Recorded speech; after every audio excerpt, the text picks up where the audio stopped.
right. So welcome everybody. Good morning, and looks like to be a great day. I'm calling from Calgary, near the Bow River. It's sunny, it's green, the sky's blue. It's just an amazing morning. The dew is on the grass. Right? All of the best of spring, and it looks like the Creator has given us a great day. So I'd like to say, acknowledge everybody for their time in coming today. And their intentions. I'd like to acknowledge the speakers who have agreed to say a few words about this topic, and I'd like to really acknowledge the research associates and the staff that have been helping us to put this together, and also my colleagues who are part of this NARE network, the co-principal investigators who have been working hard hand in hand to try to make this a reality. So today is the first event, a launch and an exploration of COVID related to this network that we have. So today's session is entitled COVID-19 and Indigenous Health, Innovations Within Community and Primary Healthcare. My name is Lindsay Croshew. I'm from the Piikani Nation. I'm a family doc and an academic researcher within the Cummings School of Medicine, and the nominated principal investigator of this network. Today, we will launch this network, which is entitled the Alberta Indigenous Primary Healthcare and Policy Research Network. So that's and we'll talk about what that is and what it might mean for moving forward and helping our systems to improve. We'd like to share innovations and experiences on COVID-19 at the community level, to talk about the general principle is that we are adapting, we are innovating, we are generating knowledge, and this is a chance to celebrate and share that and see what this means for the broader system. And the third aspect of today is to explore opportunities for building and sharing critical knowledge for building an effective primary health care response within regarding COVID-19 in Alberta, and to think beyond that as well. What does it mean for primary health care in general? Can I have the next slide, please? So I will share with you what this network is and all about. Briefly, I'm going to turn it right over quickly to four awesome presenters, and I'll introduce them one by one. Dr. Sarin, Dr. Barnabe, Mr. White, and Ms. Bartel. We'll hear from them. And then we will come back together and discuss what is the interface between these innovations and knowledge, and how can this concept of a network help us to move forward. So we'll have a discussion. So next slide, please. Here is a slide of the with pictures of so we can have names to faces. And these are the principal investigators. We have funding from the Canadian Institutes of Health Research. There are a group of us that have come together to brainstorm this and bring this together from north and south, and you can see who we are. And we have a host of them on today, so that's going to be awesome. We'll hear some of the other principal investigators respond and talk and think about what are the possibilities regarding this network and promoting primary healthcare and addressing COVID all at the same time. So can I have the next slide? Thank you. We spent a lot of time thinking about what this is all about. We see that that primary healthcare is a critical component of our healthcare system. It's like central. It's like it touches the lives of people at the ground level. We are critical as part of the system. We care about people. We do simply more things than just treating diseases or conditions. We have a full spectrum of activities that include prevention all the way to management of things like chronic disease and palliative care. We cross sectors of our society. We are critical to action in community. We are essential to health services across the system, and we feel that empowering people in communities are key components to it. And I was taking that from what the World Health Organization speaks about. Our principles, do you have the principles slide there? I'll leave it on the vision slide, please. Thanks. So in this, we saw that as primary health care providers, as primary health care system leads, as policymakers, we don't just use knowledge, we actually generate knowledge, we create interesting knowledge, knowledge that's unique. But we often have limited time to be able to find that knowledge, bring that knowledge to the table. And just like as we see in our speakers today, we all have innovations of knowledge. The nature of this network is to help us to make sense of that and bring it together, to dig deeper and to show the rest of Alberta that we can help to push and transform our system in positive ways. But we need nudges. And so the idea of this network was to have to position a research lens to this agenda. So there we go. So our vision is to promote a renewed and transformed primary healthcare system to achieve this construct of Indigenous health equity. And we'd like to advance research that links this knowledge to practice, right? That sort of generates evidence-informed systems, that creates a situation where we bring in concepts, big concepts like equity and Indigenous ways of knowing, and do it in a way that's strong and robust and collaborative. We saw this as a concept that rather than just a group of people from different knowledge disciplines coming together to share, we saw this as when those people and those knowledge systems come together, it creates this new knowledge, this knowledge that's uniquely Indigenous, but also uniquely primary healthcare. And so in that sense, I'm hoping that we become empowered as primary healthcare providers and policymakers and leaders to see that our knowledge is unique, and that by sharing and building on the uniqueness of that, we will help to shift and change our systems and the health outcomes of our patients.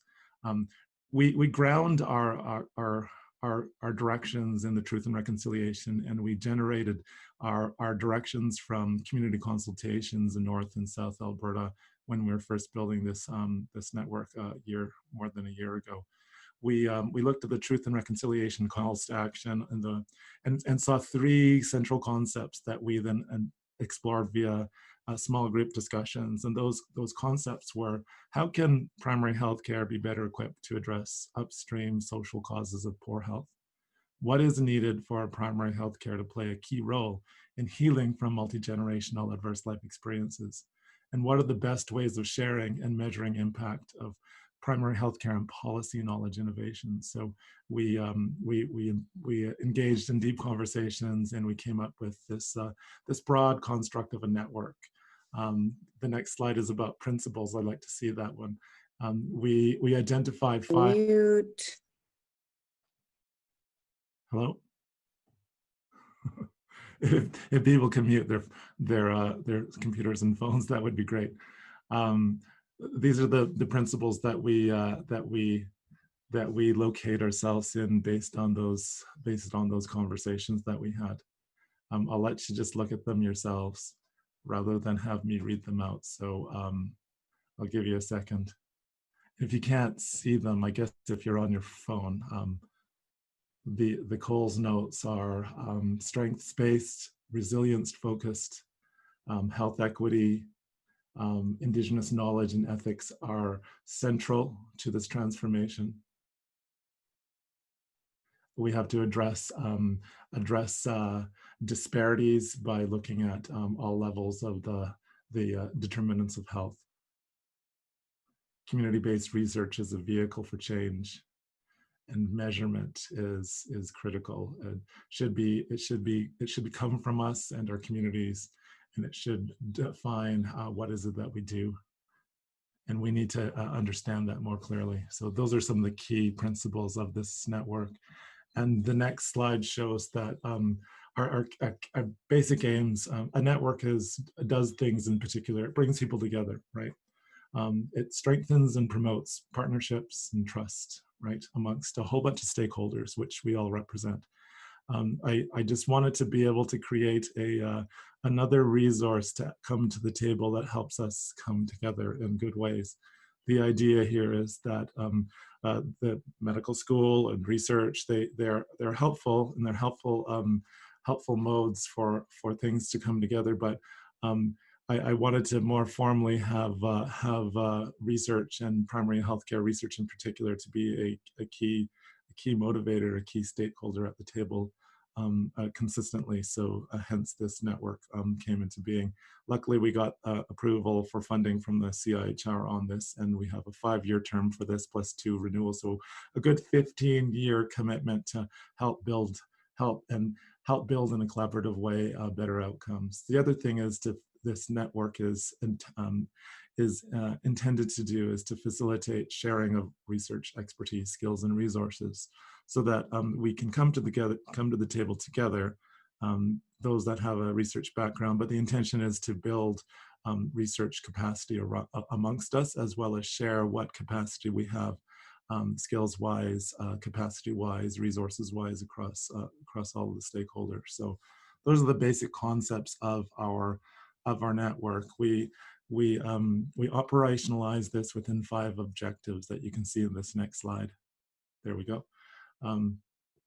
And each of these objectives, we have a host of initiatives and some planning around this that we will roll out over the next 5 years and 15 years if we're really successful.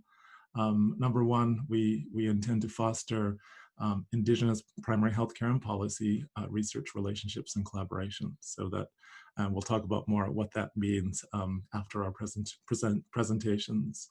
We will establish a knowledge platform of theory, process, and appropriate methods within this concept of Indigenous primary healthcare and policy research. The idea here is that, as I was speaking to earlier, that we have a unique knowledge set, and we have a distinct a discipline of concepts that frame a certain way that we see the world within Indigenous primary healthcare. And I'd like to build that further because I think that will facilitate great and better outcomes. We'd like to advance Indigenous primary healthcare and policy research capacity through critical training and mentorship opportunities. So this is about so me as a family doc, me who I see my colleagues work really hard, train really hard, whether we're nurses or doctors or policymakers or system leads. I was privileged to be engaged in learning about research and research methods, and I saw a whole lot of strengths in that rigor and that knowledge set that was really helpful for me as a clinician, and then has been helping me to support systems across our healthcare system. So I think there's a knowledge set here that that we can build together to mentor each other and help to not just have researchers do research, but all of us be engaged in research and have that relationship with it. The next objective is about supporting meaningful Indigenous community-based primary healthcare and policy research, because we all have great ideas. We often just need a bit of a nudge, a bit of support, some mentorship, and a bit of funding. So that's our intention, is to support that. And lastly, we'd like to advocate for Indigenous primary health system transformation through strategic knowledge sharing and expertise. So this is kind of high level thinking at a policy level, thinking about policy analysis, bringing together people in ways that that integrate knowledge and help us to collaborate in many ways and in unique ways as well. So those are the basic ideas of our network. I will move into the next phase of our presentation, which is we'd like to talk rather than just saying this is our network and that's great. We felt that we'd like to jump into tasking ourselves and engaging with current aspects within society. COVID is one of those key things. Anti-racism is an issue that is really important for us to consider. All of those things sort of connect to the central ideas of Indigenous ways of knowing and equity. We focus our launch day on thinking and exploring COVID. So I'll show you a few slides and then I'll introduce the speakers here momentarily. So we've all experienced COVID. We are experiencing COVID at the moment. We are physically distancing. Our systems have been adapting, whether it's not just the healthcare system, but our our economic and political systems, our educational systems have all been impacted and all are responding and responding to the public health directives that are out there. And we've been doing a pretty good job, right? We've been shifting and adapting, and our numbers show some good outcomes. We, as Indigenous people, we see what's happening within the mainstream society. So here's a slide of what's happening in Alberta as of the 24th. And here is what is happening in our own communities, urban and Indigenous and First Nations communities across Alberta. You can see that we have a certain number of cases that are I'll leave this for you to think about in terms of the active cases within Alberta, as well as active cases that are First Nations people in Alberta. That's concerning to us. So, but nonetheless, we have been doing an excellent job at making sure that we are safe. But we still have to keep that up. And there's many things that have happened across the province regarding policy shifts and adaptations that leave some great promise for us in enhancing primary care moving forward. So we'll chat about those types of things next. I'll show you in the next slide that Dr. Sarin passed my way. Thank you. So this slide is a compilation of, the bottom shows the total numbers of cases in Alberta, which are, creeping up there to 8,000 cases for all of Alberta, for all Albertans. And here's some specific information around cases within First Nations communities versus this was 2 days ago data, which was 235. Which is the very same as what I showed you in the slide before. Anyway, so here's a bit of information to show in comparison what's happening in an urban context or First Nations people in all of Alberta versus those in First Nations communities. So the distinctions are, we have to be clear about Métis, urban, Indigenous, non-status, First Nations on reserve. So the first column is First Nations on reserve, First Nations communities as defined by the status and treaties. So we have I think a demographic, a host of populations that are at risk, but that are doing as great a job as we can, and what can we do to support them even further. So jumping into that, and the question is that I've been asking each of the speakers is, in the context of COVID, and knowing that a public health approach has been center and fundamental for moving forward, and primary care is a key player in this. What are the innovations that you have engaged with, or that you lead, or that you see that are critical to this integration between in a community response that incorporates a really strong public health as well as a primary healthcare approach? So I've asked this question to the next four speakers: Dr. Sarin, Dr. Barnabe, Dr. White, Mr. White, and Ms. Bartel. So I'm going to pass this over to Chris Sarin, and I'm hoping he's online right now. Dr. Sarin is I've known for quite a while. He's a close colleague. He's a family doc that I know working Fridays forever at the Elbow River Healing Lodge, but he's also a community medicine specialist who works. He's a deputy medical officer of health for FNIB, Health Canada, Alberta region. He has a host of activities within his portfolio. One of the key activities that he focuses on is primary healthcare, and within this we interface in many ways, not just from a physician to physician in a clinic role, but also at a population health, primary health care interface. And in the current context of COVID, that our conversations have been maintained. So I'd like to hand over the mic to Dr. Sarin, and he has a few slides to share. Thank you, Lindsay, and I hope you're hearing me okay. I'm usually downriver from you at my home in Calgary, but I'm upriver on vacation in Canmore, taking a little break here. Dr. Yakub is also on the phone or on the Zoom call We're the two medical officers of health for FNIB, and we've been very busy since before the pandemic, and we expect to be busy for the duration. So very pleased to be here. Congratulations on launching the network.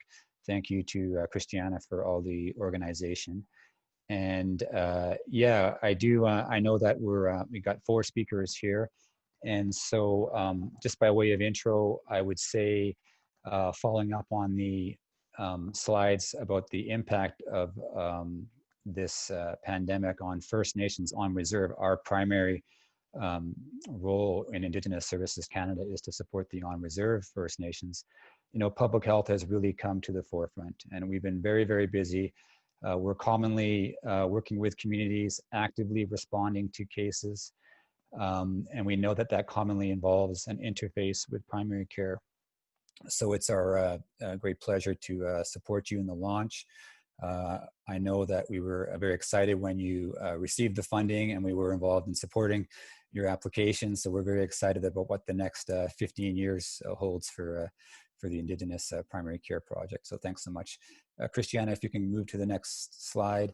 I'll go through the first slides quite quickly just to let you think about some of the key public health activities that focus, that interface with primary care. So certainly we know that testing is key and core to the COVID-19 response worldwide.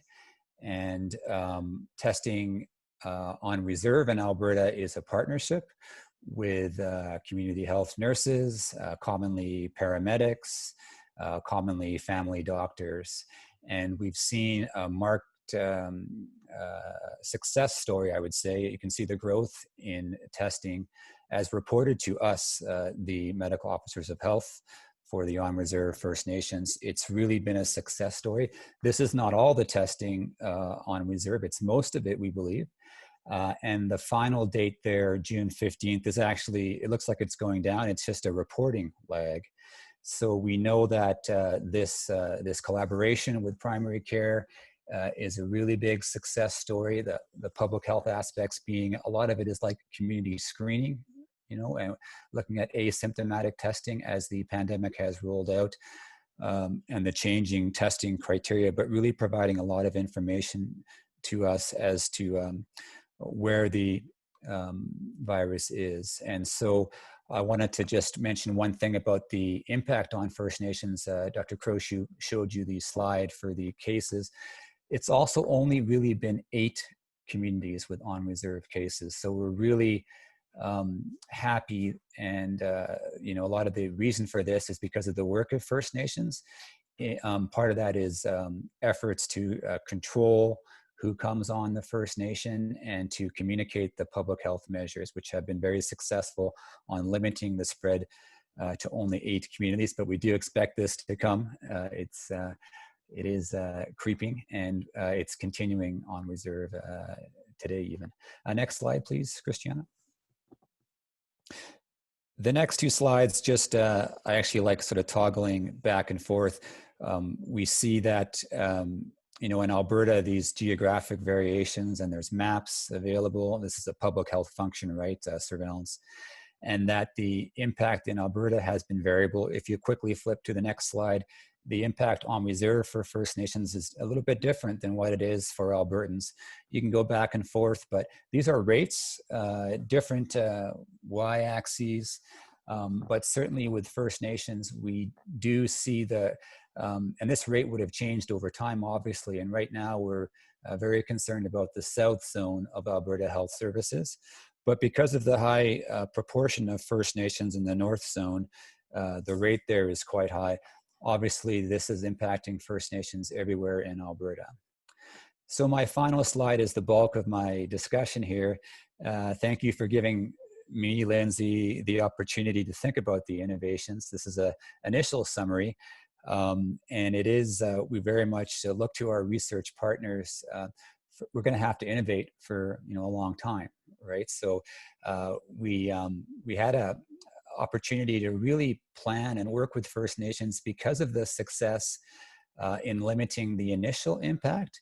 We also had a marked, the first cases on reserve were quite delayed as compared to the First Nations, first cases, sorry, in Alberta. So we had an extra month, 6 weeks, 8 weeks. Dr. Yakub and I can't remember those dates because we were so busy in planning in the end of January, in February, and the first weeks of the pandemic in March. So that delay in the initial presentation of on-reserve cases to give us a chance to really plan and prepare with First Nations, but it's here now and it's not going away. So I think our big innovations is we've kind of been fortunate in the Government of Canada. The Indigenous responding organizations, the former INAC and the current FNIB, we were joined about 2 years ago. And that was, a national priority of the Government of Canada to have one Indigenous serving organization called Indigenous Services Canada. And this pandemic, this emergency really challenged us, but we did work together with the former INAC, now known as IPHCPR. And so all of the funding agencies, or the two funding agencies for the on-reserve emergency response and the health response and other aspects, was a single response. And so we feel that innovation made it easier for nations to work with us. Maybe we'll get more details on that as we evaluate our response. But we hope that joint incident command structure was more effective in serving First Nations. And certainly we saw that emergency response, so First Nations are very used to emergencies, floods, fires, a common occurrence, and the nations, many of them currently have an incident command structure. So we kind of mirrored that and worked very closely with nations, and we hope it was coordinated. With any emergency, it's about communication and communication and communication.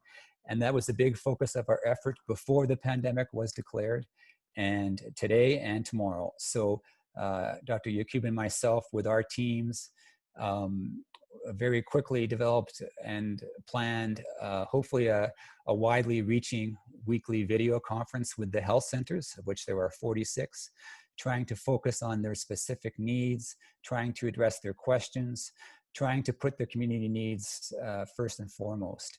We've had some innovations within that video conference. We had our first ceremonial component to the video conference 2 weeks ago. We were trying to recognize the loss of an elder, and we brought in an elder to try and do that virtually. So I hope that was successful. I hope it was appropriate. I hope it was respectful. And the video conference has had innovation in and of itself. We communicate jointly with IPHCPR, with the chiefs. We did that through a bulletin. We also did it through teleconferences, and we continue to do that pretty much weekly. And we do that as per how the nations want it. And they commonly want to meet separately, or by treaty area, or by all the chiefs of Alberta. So we came together trying to support their needs. And we also communicate weekly with a bulletin that we put a lot of effort into trying to address topical issues. For example, mass gatherings, for example, all these public health questions of how the medical officers of health work, what to do with clients that don't isolate and quarantine. We try to address these issues both in the video conference and a weekly bulletin. In public health, we really focus on case containment. And I must say, we've never had to work as hard as we have had. No other infectious disease that we respond to by law, on reserve, and by policy as the medical officers of health and our teams. We've never been so busy, despite the fact that we have not had nearly the number of cases that Alberta Health Services has had to deal with off reserve, which included First Nations, of course. So contact tracing, isolation and quarantine, never been busier. And all the innovations that Alberta Health Services and Alberta Health have put into place to better do this, we've tried to mirror and support on reserve, trying to do contact tracing in different ways, different skill sets, different people doing it, trying to use technology. and then how to isolate and support that plan on reserve, funding isolation facilities, trying to understand how they should work, the policies and procedures, and then quarantining contacts in appropriate ways. This is going to be ongoing too, so lots of innovations there. This asymptomatic testing for a disease that has a broad presentation, looks like many other viruses initially.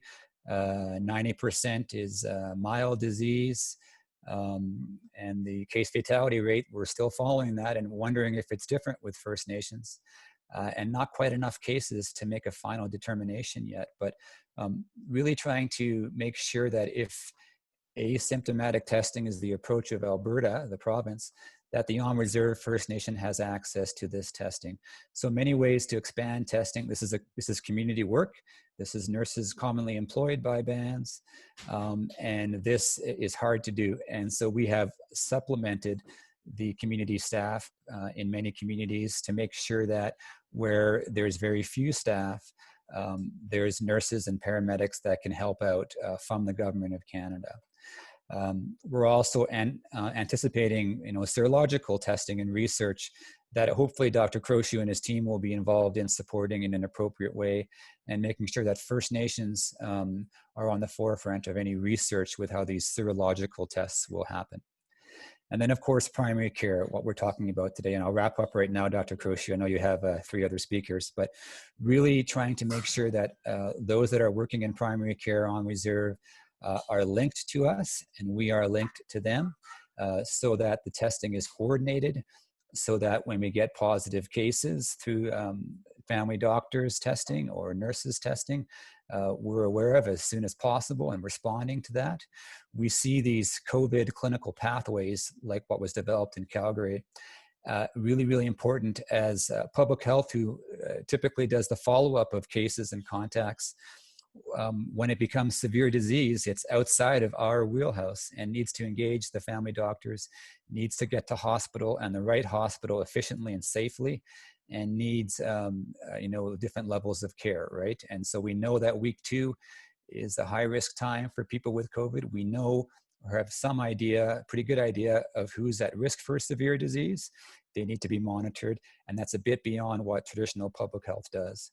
We see primary care networks working very closely with family doctors to provide support when more is needed on reserve, and to access their other services, whether it's isolation and quarantine, or coordination after hours on call kind of work. So it's really important that primary care networks have been involved on reserve. We see the Indigenous ARP, of which there's a few members on the call today, thinking about virtual care, thinking about how to work where we don't currently go. I'm part of the ARP as well. And so lots of innovations there, trying to get involved in virtual care in a bigger way, trying to see where groups of family doctors fit in on reserve. And there is a lot more, but I'm going to stop there and thank Dr. Croshu for inviting me and Indigenous Services Canada. And I will try and stay on, but we are planning a hike here with my family, and I'll pause there. But thank you, Lindsay. I'm very pleased to support the network. Thanks, Chris. I really appreciate your time. Let us know when you leave, and if there are any questions that we have, well, I'll just touch base with you later. So a lot of great things that you put on the table. You helped us to frame a structure in which we need to see a COVID response. So I really appreciate that. I'd like to move to the next speaker now. If I can have that slide up now, Christiana. Dr. Cheryl Barnabe. She's a Métis rheumatologist with a graduate degree in clinical epidemiology, and she's a colleague of mine here at the Cummings School of Medicine. She's an associate professor. She's in the departments of medicine and community health sciences, and vice chair, and focused on Indigenous health within the Department of Medicines. I would like to hand the mic over to Dr. Cheryl Barnabe, who is also one of the co-PIs of this NEAR network, and a co-PI on a Indigenous Research Mentorship Network, and a host of other research projects and initiatives that we collaborate on. I'm proud to call her a good friend and a close colleague. Here you go, Cheryl Barnabe. Hi, good morning. And thank you for inviting me to provide my perspectives on how the COVID-19 pandemic has impacted and will impact going forward clinical care delivery models to Indigenous communities and Indigenous people throughout Alberta. Christiana, if you'll advance to the next one. So as Chris did, I'd like to begin by reflecting that Indigenous primary care is by necessity an inclusive sphere of primary care physicians, nurses and nurse practitioners, public health supports, community health representatives, various levels of government and Indigenous leadership representation, liaisons to acute and chronic disease management, allied health professionals, including physiotherapy and psychology, and the provincial health systems, along with a close relationship with environmental health and increasingly having our traditional approaches to health and wellness embedded in the systems of care. While the complexity of the system may reflect the paradigm of colonial legacy and at times create roadblocks and slow lanes, it is also supportive of an Indigenous paradigm of interrelatedness, and may be why Indigenous communities have demonstrated the strong response in the face of the pandemic. So I will share my observations on the community level in a few moments. But first, my perspective on clinical care provision is as a practicing specialist in rheumatology. I provide an outreach model of care where I travel to the primary care setting to see patients with arthritis conditions in 3 Treaty 7 communities, as well as the urban Indigenous clinic here in Calgary. So like everyone, I was keeping an eye on the reports of the COVID-19 infection rates in Asia and Europe, but not putting any contingency plans in place for my practice initially. At the beginning of March, we received notice from our division leadership that we should anticipate a shutdown of our outpatient clinics, followed by an announcement in mid-March that we would also be redeployed to support the anticipated 1,500 COVID-19 inpatients expected at the peak of the surge. We were mandated to complete a suite of training to prepare for inpatient medical care procedures, quickly come up to speed on the virus and the treatment study results, and update certifications in donning and doffing of personal protective equipment. These preparations took priority over clinical activities, and my planned clinic days in community shifted by necessity to phone call clinics, with the expansion of options to eventually include these virtual Zoom appointments. It was during these calls with patients that I heard evidence of community strength. Next slide, Christiana. I heard from patients how grateful they were to receive home delivery of food hampers, and the pride from the delivery drivers themselves that they were continuing to serve their community elders and members. I sensed the appreciation that the patients had that they were hearing from all their healthcare providers who were reaching out to them to continue to provide care, to ensure well-being, and that their needs were supported. I offered for those reporting feeling isolated and with the means for internet to connect to online community events such as beading classes and stories shared with elders. I heard about more time spent as family units and the teachings that children were receiving. These accounts reinforced for me the importance of family and community to support each other, and that the gift of time given, as so many other things that normally occupy us were canceled, was not being wasted. Next slide. Patient care access during the pandemic emerged as an important issue. We can assume based on data so far that during the lockdown, patients were toughing out their symptoms at home. We know that Indigenous patients rely on emergency departments for primary care, especially in the North. And so what has been and will be the impact of the pandemic on delays in presentation to care, when concerns about getting COVID-19 in the emergency department were high, or when the message to stay home to reduce burden on the healthcare system was being disseminated. We've seen this manifest in many ways in my own specialty, with people presenting with vision loss due to inflammation of critical arteries that might have presented to attention sooner if people were able to access primary care. As many have identified, virtual care will open doors to facilitate care for Indigenous patients. I do foresee some challenges with it too.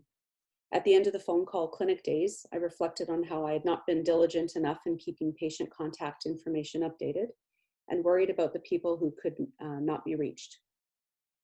It made me wonder how we might put in place communication supports whether this be providing burner phones to patients as they do in urban settings with people who are not sustainably housed, or advocate for universal and rural internet access as the national NEAR leadership was proposing, or considering community localized resources for patients to access telecommunications once health centers were reopened beyond the most urgent primary care visits. I also reflected at the end of the day on the importance of the longitudinal nature of relationships I had with patients. Knowing people helped immensely in assessing arthritis symptoms over the phone and making the best decisions possible on treatment with them when not being able to see them in person to complete the detailed examination. I wonder, though, going forward, how will virtual care impact patient experience, especially where relationship building and trust is such a critical element of care delivery in Indigenous communities and with Indigenous patients? How do we initiate new therapeutic relationships virtually and sustain those we've been building for years already? These will be questions that the IPHCPR network is positioned to explore. Next slide. The other aspect that the pandemic has raised for me is around how primary care and specialty care collaborate. We endeavor to have a system where primary care provides the patient's medical home with other acute and chronic disease management systems supporting within their scope of practice and service. So what happens when we can't do the job we usually do? If primary care physicians must close their practices and specialists that support chronic disease care are redeployed to other activities, where do patients seek care? If specialists who provide co-located care in primary care settings, which are demonstrated to increase patient satisfaction, primary care provider satisfaction, the frequency of completed visits, while reducing appointment wait time, costs, improving quality of life and patient outcomes, can't return to those clinics, how does this impact patient care? This pandemic made me reflect on how we need to build redundancy in our care systems and better collaborate between primary and specialty care so that there are not gaps in care provision during emergency responses. If patients have limited contact going forward with any provider, how do specialists better support primary care needs delivery and primary care physicians extend their knowledge and skills in specialty care domains? What systems and care models can we put in place to truly support whole patient care? And rather than just focusing on physician care provision, who else may be a part of the solution? We need to reset these conversations, cross-pollinate disciplines, and build strong relationships between primary, community, and specialty care disciplines so that the contacts made truly support comprehensive care. This idea extends to considering how the pandemic will impact recruitment of primary care practitioners to work in Indigenous communities and clinics. We rely on electives and clinical exposures to attract providers to work in these clinics. If clinical training opportunities are limited now, how do we keep the interest of future providers? And how can educational models evolve to facilitate well-prepared clinicians? This is another rich area for exploration by the IPHCPR network. Next slide. My closing thought is around strong direction to the profession. We also need our health and medical associations to continue to make Indigenous healthcare access a priority during the pandemic. I highlight here a consensus statement from the Cardiac Society of Australia and New Zealand, which delivered guidance on providing rural and remote cardiology care during the pandemic, specifically recognizing in this statement that Indigenous populations in these countries are more so distributed in rural and remote locations. The consensus statement reinforced changes in healthcare delivery on a whim and very nimbly, specifically, first, improving access to telehealth consultation for regional and rural outpatients with remote specialist-led interpretation of ECG tracings to minimize the impacts on acute care. Two, to transfer models incorporating discussion between clinicians and ambulance services to balance the urgency with the considerations of ambulance capacity in rural locations. Third, they specified that the role of the specialist cardiovascular nurses in rural and remote centers be protected so that these nurses were not redeployed to COVID-19 care so that rural cardiac service capacity could be maintained. And four, urgently shifting regional models for pacing, so pacemaker services, utilizing remote monitoring supported by local device implantation and local technicians. These guidelines reinforced availability of supplies and decentralization of services while providing critical links to specialist services. All disciplines should similarly reinforce the message that Indigenous primary care must be maintained and provide direction on how to do so. So thank you for the opportunity to share my clinical thoughts, and I'll pass it back to Lindsay. Thank you, Cheryl. I really appreciate your time today. Your talk makes me think back to Indigenous ways of being and knowing regarding relationalism, relationships, collaboration, and how that is a central factor of innovation and a strength factor that we would like to tap into. So thank you for that. And it crosses all of the boundaries, all of the aspects of healthcare, thinking about, as Chris said, a command structure communication, how we come together, talks about models of care, talks about how between specialties and between allied health professionals. And so I think there's a central concept that I'd like to just highlight. So thank you. I'd like to invite the next speaker, Mr. Tyler White. Mr. Tyler White is from Siksika, and I've worked with Tyler for many, many years now, and call him another close colleague and great friend. He's the CEO of Siksika Health Services in Treaty 7. And he's very active across the province and nationally, internationally in various domains, highly focused on health and health change. We converse many times over the years around sport. He's a big mover, a very caring individual that wants to see change in our community. So I'd like to invite Mr. White to the presentation now, and I'll hand over the mic. Okay, good morning this morning, and good morning everyone. Good to see a lot of our friends out there. Haven't seen a lot of you in a long time. I see Esther there, really good to see Esther. I see our elder there, good to see everyone here.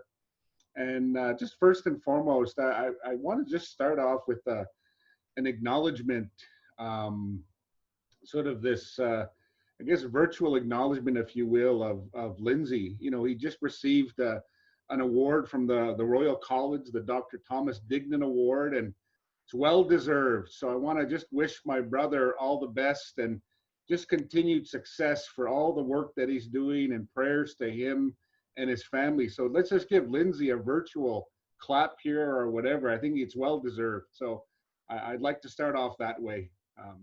And he's very modest. He doesn't like to acknowledge these things, but it's very important that we do that. And he's one of our great leaders, you know, in healthcare. And so I have a lot of respect and appreciation for the work that he does. So want to start off with that. And just again, want to thank Lindsay for inviting me to just say a few words and sort of go over what we covered as far as the COVID response. And yeah, where do we begin with this? I mean, we've had to really, you know, think out of the box and be creative. We did not wait for government, industry. We just moved forward very quickly. And I think that was part of, I guess, the effectiveness up to now. So this first slide there, you see, this was actually at the Blackfoot Confederacy Health Symposium. You see myself with, you know, a lot of our staff there. And then at the bottom, you see the health minister and Rhonda Laboucaine, the REO for ISK. And so this, I think this was on March the 12th. And that's sort of when the day when sort of things changed. Things were beginning to get quite serious. A lot of talk and concern about COVID, and we actually cut our conference short to sort of talk about next steps and where we go from here. And so that was an interesting day, because I was sitting there with actually Dr. Chris Sarin, and there's three things that popped into my head right away on that day. One was testing. Second one was comms, communication. And then the third one was, I need to recruit a public health doctor. So those were the three things that popped into my mind right away. I don't know why, but automatically, those were three priorities for me that I thought were needed.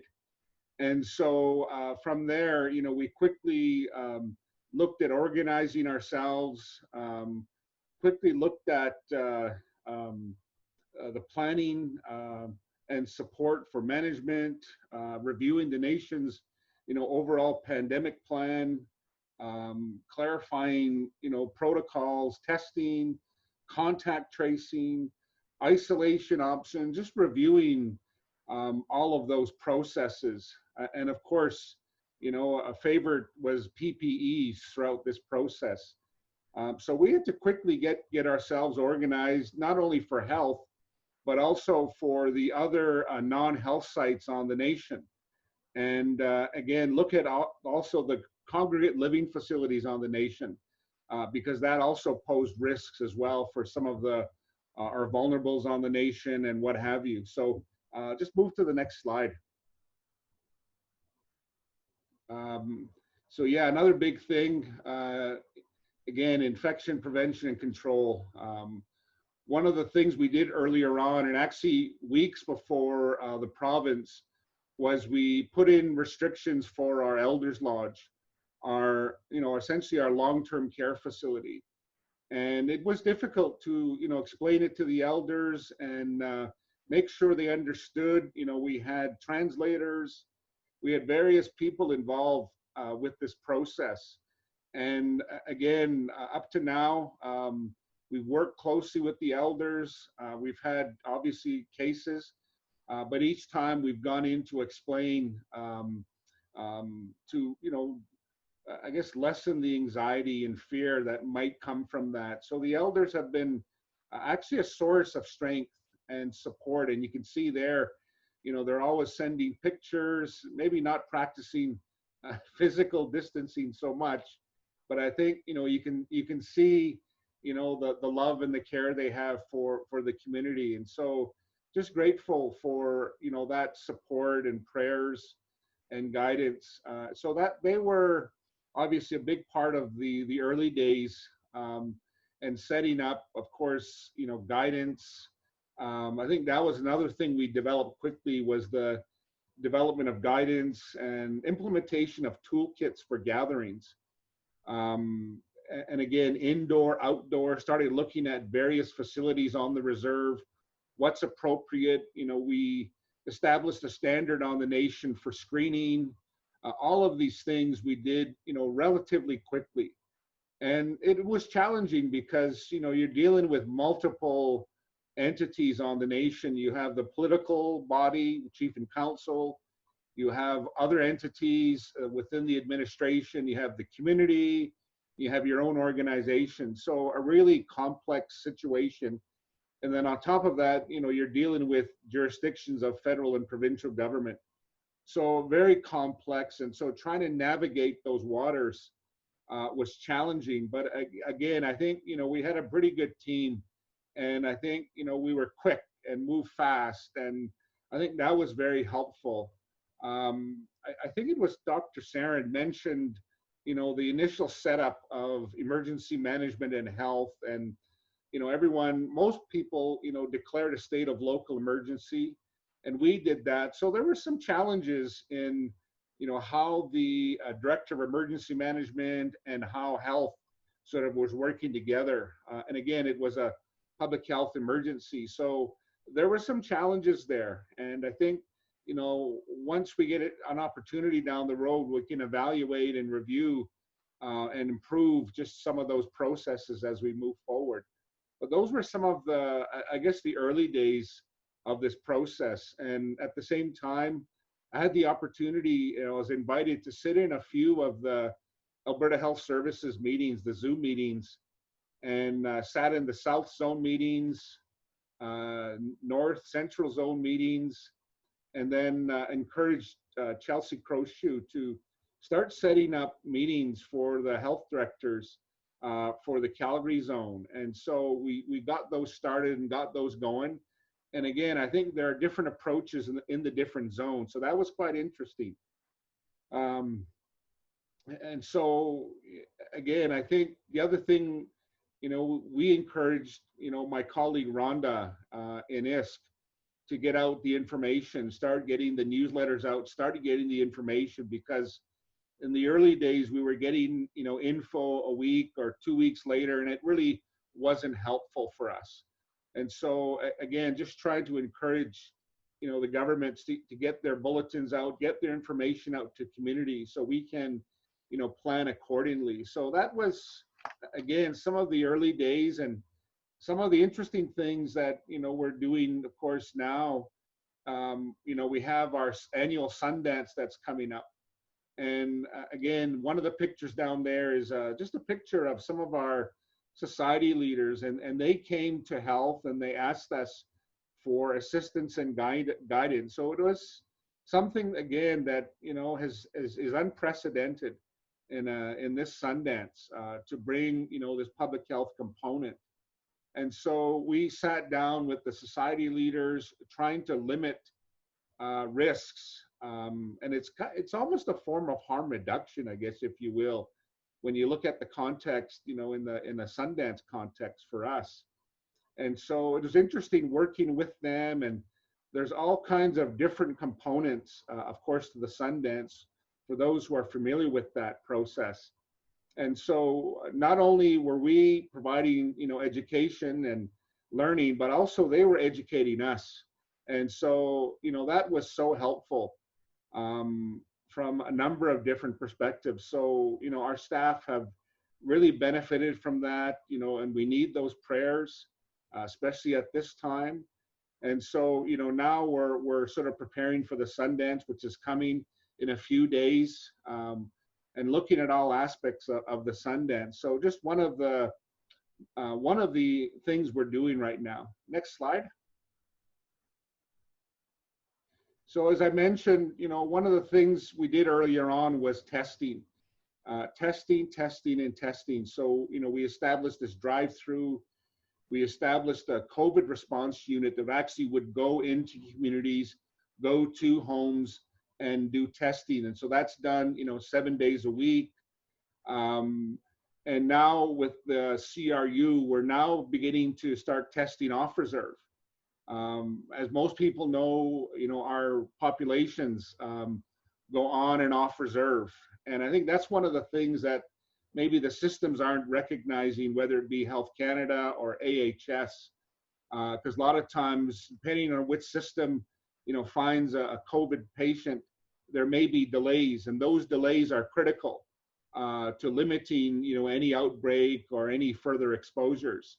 So we're actually doing more and more testing off reserve in some of the neighboring towns where our nation members stay. And so, yeah, I think by doing that, we're, again, limiting the exposure. Most of these people are members. They live off the reserve, but they work on the reserve, So I think trying to navigate systems, trying to work with the various medical officers of health, and trying to make sure that, we get timely responses. So again, I think that's been, one of the innovative things we've been able to do right away. And it's made a big difference for us. Next slide. And so, again, as I mentioned, one of the earlier things we did was put in a comms component, for our people. We made sure we had, an elder there, Blackfoot translation. We actually involved, it's called our SN7 program, our youth. So they were one of the first ones actually on the scene. How can we help? How can we connect with our youth? And so you see one of the SN7 staff there. And again, the call volume goes up and down, but we do have that presence. And so taking that approach there has been so helpful. It's been challenging. Our guys have been going pretty strong for the last few months, most without a break, but still very committed to supporting the nation and addressing the issues as we move forward here.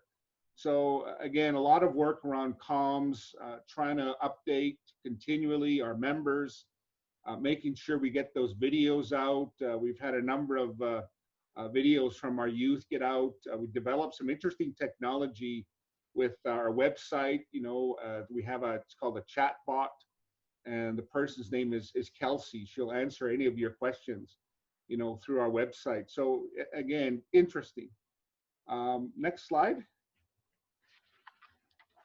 So yeah, I think, the last part was, again, the CDC team. And again, I have to recognize my good friend, Dr. Sal Samanani. I think he's been with me, along with Lindsay, through all the wars and battles and up and down and all those times there, and really have valued his expertise. And our team has benefited from that. We had a relatively inexperienced community health team, and I think, with his guidance and his support, it's really turned them into, a lean, mean machine now. And so they're all motivated, they're all, doing their due diligence. But it's great to see, this process coming together. It's not perfect by any sense, but at the same time, I think, we are making constant improvements, constant ways to integrate services, constant ways to, track systems. And I think that was one of the things we learned earlier on. Instead of each nurse having their own maybe paper-based system, we had one Excel spreadsheet that everyone worked off, so they could track everyone. And we could, well, not we, but I mean, Sal, of course, could see all of their work in real time here. So it was quite fascinating to see how it all connected together, and how all the pieces are coming. Because previously, of course, it was all paper-based. And so after, you're doing a number of contact tracing, it could be, quite a nightmare to track all of those pieces together. So again, having one system where everybody shares that system, it's a secure system, I think has made a big difference for us. So that's sort of my, I guess, overview at this point, Lindsay. So hopefully it's been helpful on some level for folks to understand where we're at from a community perspective. Thanks, Tyler. I really appreciate your sharing today. It has been making me think about possibilities, of course, and I really would like to acknowledge the hard work that you all have done. It's great and innovative, and it reflects many, many hours, right? All of this speaks to all of the many hours that people have been meeting, all hours of the day, evening, night, weekends, and has pushed the agenda forward, I see, for your community. I think that's really important for us to know and share and hear about, because I think we need to tap into that and understand it. How has this moved us forward? How did it move you forward? And what are the key components that have created these possible innovations? I think that's the result of continual hard work, but great thinking. I see your concepts are located like everybody else in sharing, right? And Indigenous ways of knowing, right? And collaborating and communication. And what does that mean in our new world, right? with technology. So thank you, Tyler. I'd like to pass it on to the next speaker. Can I have Reagan Bartel slide up, please?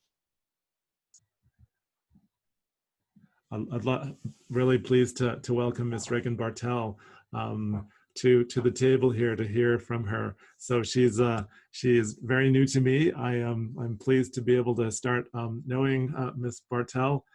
She is a Métis woman and Director of Health with the Métis Nation of Alberta. She has a lot of credentials that you can see on her slide, with looks like a master's in public health, a nursing background. And she is so she's honored to lead a department focused on gathering the unique perspectives of health and experiences of Métis Albertans. I'm really keen to hear from all aspects and engage with all aspects within our community, and it was really important for us to incorporate and include a Métis perspective within this. So I'm very happy to have Ms. Bartel to speak on behalf of her organization and hear about what the innovations and what has been happening at the Métis Nation level. So I'd like to hand it over to you, Reagan. Thank you. So I assume somebody's got my slide deck there. Perfect. So Tanshi, everyone, hello. Forgive my pronunciation. I was not fortunate enough to grow up in our language, but what I've learned from my community is that it is important for me to try. So grateful to be here. As Lindsay has mentioned, my name is Reagan. I'm the Director of Health for the Métis Nation of Alberta, proud Métis woman, auntie, daughter, and wife. My background is in critical care nursing, where I spent 16 years on the front line at the Royal Alec Hospital in Edmonton before transitioning into public health and management. And I'm really excited to be here. I want to thank everyone for attending.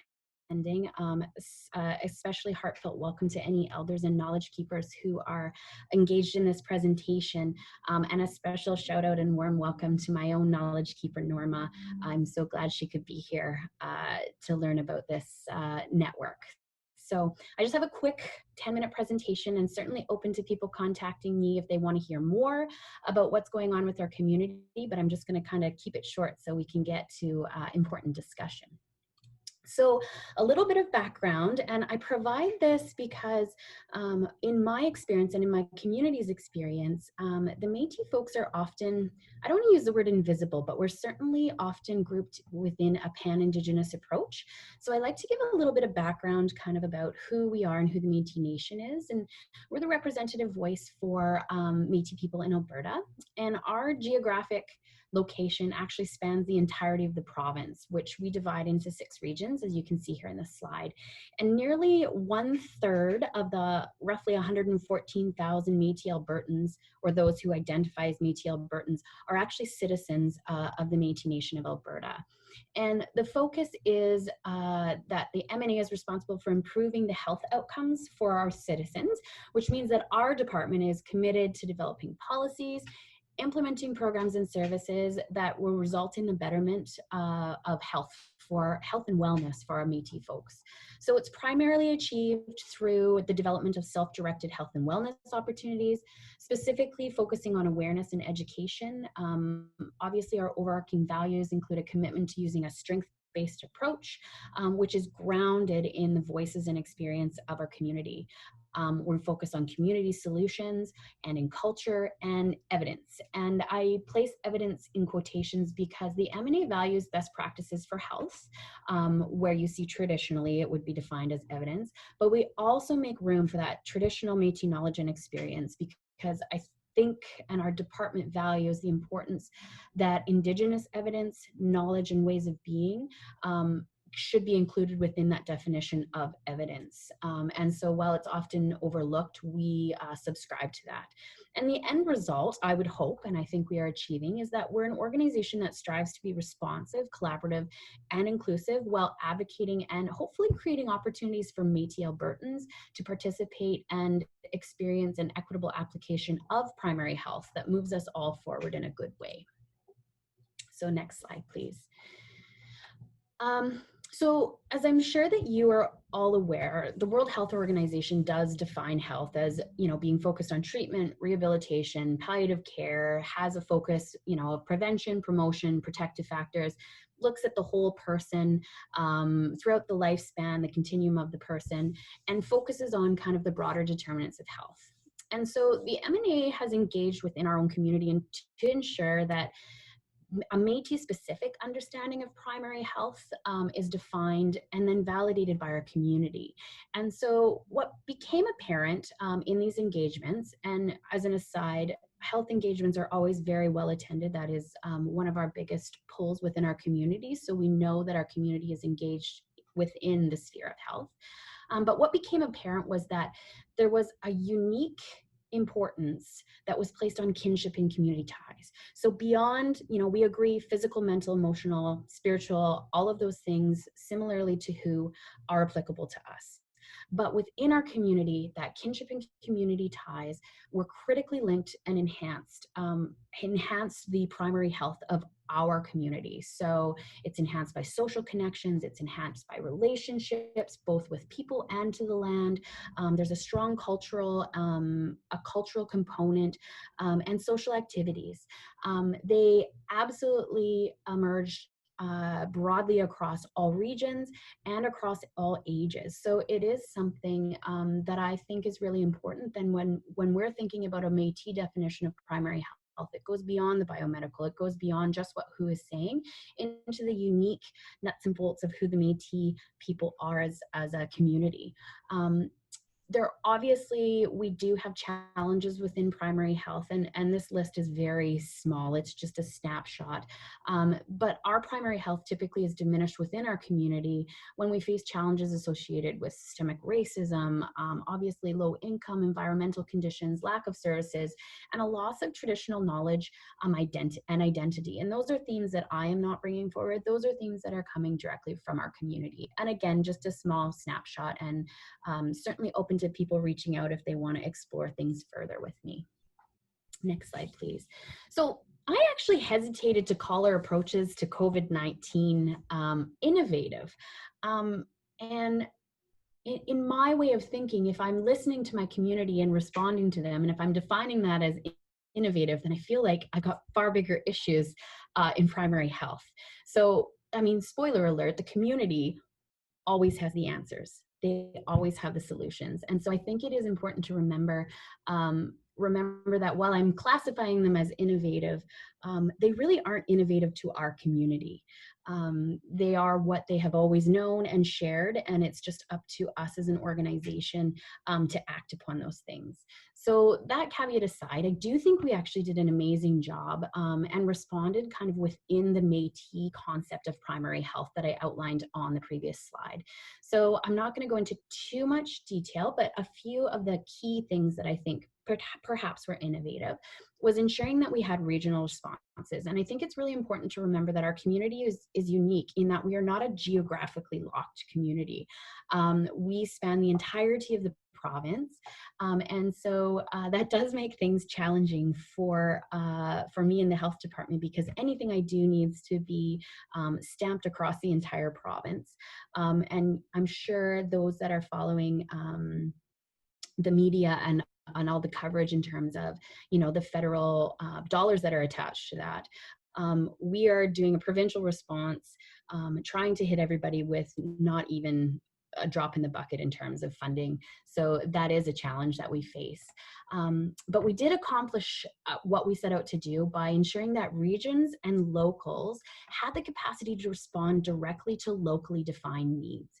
So this ensured things like meeting basic needs. So there were financial supports, groceries, prescriptions, and locals also leveraged community volunteers to ensure that elders and those who were either isolating or had health concerns had support and had their needs met. So I think that is an incredibly powerful response. It did not necessarily all come from a large provincial office, although we did also work to meet basic needs as well. Our youth department, we often talk about how important it is to have youth leadership within our community. That is something that continually comes up and actually is part of our definition of health, that connection between youth and elders and just youth and leadership. And so our youth department responded by ensuring that our connection to community was maintained. And you'll recall that I talked about how important kinship ties, community, and culture were to our definition of primary health. And so the youth team actually stepped up to do that. They increased their social media and online programming. And obviously the target was youth. But what was interesting is that we had a large uptake by other age groups. So things like that I'd particularly like to note was the focus on language. There's daily posts on Michif language that are being shared widely and beyond just our jurisdiction. They're getting shared across the Métis Nation, across Canada. And so there was also education on traditional plants, mental health support. They work to support youth through mail-out kits. They collaborated with other affiliates to ensure that education was maintained through the distribution of Chromebooks. So there was a lot of innovative things that our youth team did. And I think that particularly innovative was that it was created by youth, run by youth, and uptaken by youth. So I think that that is quite amazing. Online programming, obviously turning to a virtual platform doesn't seem particularly innovative 3 months in, but at the time it wasn't something we were focused on. We do like to meet in community. We do like to laugh when we get together, and trying to come up with an innovative way to ensure that community and culture transitioned online certainly became a focus for every single department, including the health. The idea was that we wanted to be connected even while we were apart, because that was such an integral part of our health and well-being. So this occurred at the organizational level. Obviously, we increased our online content, but also what was incredibly amazing and inspiring was the number of grassroots community members that reached out to the M&A to share traditional knowledge, to post jigging videos, to host kitchen parties. We had fiddling parties that were shared across the province into Saskatchewan, Manitoba, and Ontario. We had beading and finger weaving tutorials. So it sounds so simple, but those are things that keep our community together and keep us strong and healthy. One of kind of, I guess, the landmark online events was a cultural celebration. And so we wanted to, we understand the importance of ensuring that public health messaging gets out there. But our community, I think, was certainly missing the joy and celebratory gatherings that do keep us well. And so we transitioned to an online Alberta Métis Fest this year. It connected Métis Albertans and obviously the broader Alberta population to our culture through messages from community members. We even had an online jigging competition, live music. The fiddle music was to die for. It was hosted by 2 incredible Métis youth. And while it seems that it's somewhat unrelated to primary health, I just want to remind those that are listening that we do include community and culture in that definition. And the last piece I want to highlight is our communications department. So obviously pandemic response includes a huge focus on risk communication. Similarly to, I'm sure, a lot of other Indigenous communities, the Métis folks do have that history of trauma related to pandemics that's kind of woven within our community. And obviously there is an expectation of trust. So that's a key value that the M&A does adhere to. And so to ensure that Métis Albertans had a source of information that was congruent with this, you know, our health and communication departments really collaborated to ensure that information was accurate, was conveyed by trusted sources, so community leadership, myself, and in ways that were usable for our community. So that meant really thinking about multimodal approaches. Internet is an issue for a lot of our northern communities, so we had to think outside of the box. So we actually have community members who host radio shows, so we reached out to provide information in radio, through videos, social media, infographics. We also collaborated to ensure that we had Cree language, both written and spoken, so that our community members could get the information that they needed in order to keep themselves safe. Our supports and services navigator obviously was expanded to include other administrative staff. In a period, just to give you some context, in a period of 23 days, our nation alone received 586 specific COVID calls. And so we really prioritized ensuring that our community had a safe place to reach out to, ask questions, and then receive support in order to ensure that they could get the help that they needed in accessing the supports across a sphere of social determinants. Communication for us also included frequent contact with public health officials, health service providers, provincial and regional leadership, just to ensure that everybody was on the same page. And unique to our community, and I think it's just something to remember, is that we do not provide our own health services. We're very reliant on the province in order to access culturally appropriate and safe health services. So we did have many conversations on the communication lens with Alberta Health Services to ensure that testing would be equitable and accessible for our community. So next slide, and I'll just wrap up. So just to end, I want to share a quick highlight of kind of what's next. And obviously challenges are something to highlight. So this pandemic brought its share of challenges, many of which were actually present and unresolved before the pandemic even arrived. So this included challenges related to jurisdictional funding barriers. We also faced challenges associated with flooding that was superimposed on top of the COVID crisis. So it was challenging from a multitude of different ways. Obviously, we depend, on funding in order to move forward and further explore how Albertans are experiencing this pandemic. The data gap is an issue for us. We do have access through an information sharing agreement to kind of like a minimal data set for our community, but definitely that is a challenge that we are facing. It is data that we receive after the fact, and so it's really sometimes hard to be proactive, in our management. But moving forward, there's also a lot of opportunities.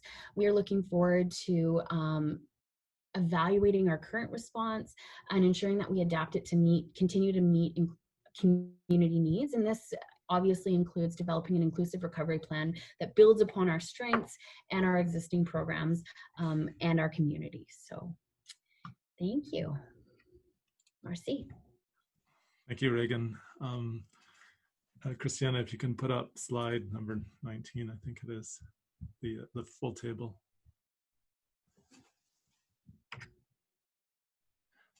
I really appreciate what you had to share today, Reagan. I think the themes, definitely those are all innovations in my books. I think that when we bring our knowledge together and we find solutions, and within the uniqueness of who we are and our people and our knowledge sets, we create something that is innovative. And if we apply it in good ways, the outcomes are great. I think that this network is intended to help to celebrate that, help to understand it, help to share it, help to build it, and also help us to figure out how do we take in new knowledge, which has also been historically, traditionally what we've had to do, and ensuring that new knowledge is aligned with our processes and our pathways in inclusion of new concepts and approaches. So I think that we hope to pose our network to be in line with that.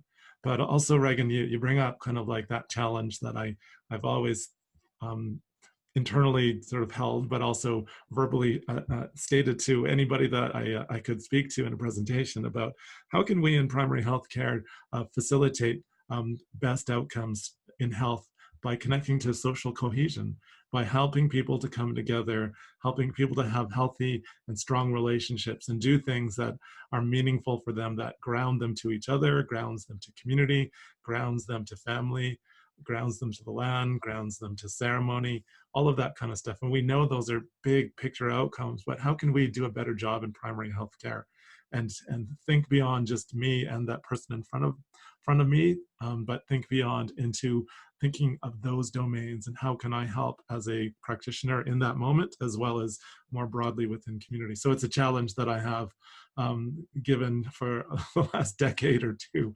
to all medical students and anybody that I give talks to, and it's rooted and grounded in social cohesion. And you speak clearly about those innovations that you've been working on within community. And this online stuff is just it's profound, it's potential. So, and how can we best connect more closely primary healthcare practitioners and leaders and community in this? I know that communications has been a theme of our conversations today, but how can we connect people more closely at the ground level to share and participate at this level? So these things kind of make me very interested in how do we mobilize this network to support interesting things. So thank you once again. I'd like to share this slide with you back to the objectives of our network. We have 5 objectives, and in the remaining 5 minutes, we have a few things to do to share. How do we mobilize this network to help in the response and close off all at the same time, and maybe answer a question. It seems like we have less time for questions, but please throw them into the chat box, because we'd like to hear them and respond to them and engage with the speakers over time and with each other over time. So please throw your thoughts and opportunities and thoughts for moving forward. I'd like to call on some of the co-principal investigators to help end this session today. I'm wondering if Andrea Kennedy is online to help us to talk about Objective 1, because I think today speaks to a key aspect of our network is bringing us together and sharing new information, sharing our innovations, and having discussions as to how do we make sense of this? How do we implement it within our local communities? How do we respect it, and how do we build upon it? So if Andrea is online, I'd love to hear her thoughts from the perspective of our network. Are you Hi, here? Lindsay, I'm here. And thank you so much. And thanks to all the speakers. I am so inspired. And one of the statements that Reagan, thank you very much for this reminder that the innovation is in the community. And so when we're thinking about Objective 1, which is fostering Indigenous primary healthcare and policy research, relationships, and collaboration, I think one of the messages I heard clearly from all the presenters was this importance for us within the network, and there's many of us in this network, to listen more deeply and more broadly across the systems and scaling many levels of that system, and in a way that's inclusive of Indigenous knowledges and highly respectful of Indigenous knowledges and community collaboration. And so we're looking forward to doing this through some formal ways with scientific meetings and cafes and communications, and just really looking forward to moving forward together in a good way. So how's that, Lindsay? That was perfect. Okay. Thanks, Andrea. So Andrea and Rita and I are working together on this specific objective to find ways, and effective ways, and innovative ways, and ways that can bring us together. And we have to think through this in our virtual world at the moment, but we see opportunities like this that we can facilitate as well as we build and bring in knowledge that we can put on the table and get people thinking and saying, hey, maybe we can do some of this work on our own. The Objective 2 is about building that knowledge set in good ways and working with people to do so. We see ways in which we can come together more formally. We might be delayed in a physical coming together, but we hope to be able to elicit concepts and ideas that we can then build knowledge, whether it's looking at literature, doing literature reviews, or doing focused fundamental first on the ground research with community. We'd like to be able to build that and move that into ways that we can engage with community to say, okay, how can you integrate this into your world, and what are the components of it? So it's a nice knowledge exchange processes that we hope to set up in Objective 2. In Objective 3, we hope to help to share the capacity that we intend to build some modules to be able to support an individual who may want to learn some more about this, maybe some of the research lens, some of the ways in which the research world works that really deeply is grounded in Indigenous methodologies, and brings things together and in that way. So we hope to be able to build that capacity amongst all of us. So we will support trainees, we will support existing practitioners and policymakers, and connecting to this domain. In Objective 4, we hope to we will offer a seed grant to help those individuals out there that say, I got a kind of an idea I'd like to build up. And I'll show you the slide. We'll actually launch that seed grant for the end of the summer. And we will help to support people and communities to make sense. It's a small amount of money, it's $10,000, but it's enough to get you rolling and thinking and having somebody to support you in some of the writing, and we will help along the way. And I'd like to call on Stephanie, if she's here, just to quickly speak about Objective 5. Thanks, Lindsay. So yeah, just a few words about Objective 5. So Objective 5 is about advocating for primary healthcare system transformation. And we'll be achieving this through what we're calling strategic knowledge sharing and exchange. So really building on the strong relationships and partnerships we have with our Alberta health system partners, who have also played an important role in really shaping this network. So a few activities that we have planned for Objective 5 is really around synthesizing the evidence, right, around innovations in primary healthcare, being able to share those innovations or from that evidence-based perspective with our partners. And by evidence, we're not just thinking about the academic evidence, but really drawing on the wisdom, expertise, and insights from our community partners and the innovations that are in the local communities, just as Reagan had pointed out. And the way in which we'll be sharing those primary healthcare innovations and the ways in which we can really advocate for a renewed primary healthcare system for Indigenous communities in the province is through policy innovation meetings and hosting a policy forum as well. So those gatherings will serve as opportunities for us to share wise practices, to foster engagement, and to explore what these innovative opportunities have to offer in terms of shaping and informing Indigenous primary healthcare for Alberta. Thank you. Thank you, Stephanie. So saying that, I'd like to have slide 21, Christiana. And so we see us doing many initiatives that will help to build knowledge, to share knowledge, to connect people together, to generate deep thinking, and hopefully lots of fun and laughter, and seeing how the amazing stuff that we do as Indigenous people and what it is that we put on the table. We see the innovations within Indigenous primary healthcare to be just best practices within primary healthcare, and we see that it's not just we should not just be focused in Alberta, but we are at the moment.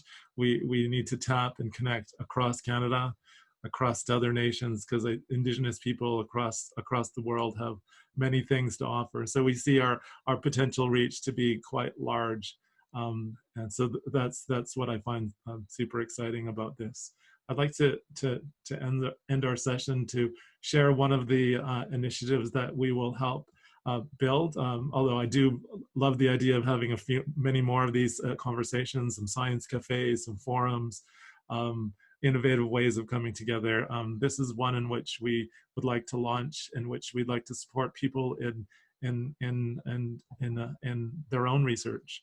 And we will help as a group of researchers and a collaboration of people that can help support ideas moving forward. So if you have an idea around building up innovations, and you can see that our definition is quite broad in terms of what primary healthcare is. I was really super keen on what resonated with me with Reagan's presentation was, as I mentioned, social cohesion and programming and virtual models. There are virtual models of clinical care. There are a whole host of possibilities that people can use this funding for to start thinking and start engaging and developing and generating and sharing knowledge that will help build our whole community across Alberta. So this is our launch for this little aspect here. If you're interested, come to our website. We'll have more information up there shortly. And this is open to anybody who's essentially connected to primary healthcare in any way. So there we go.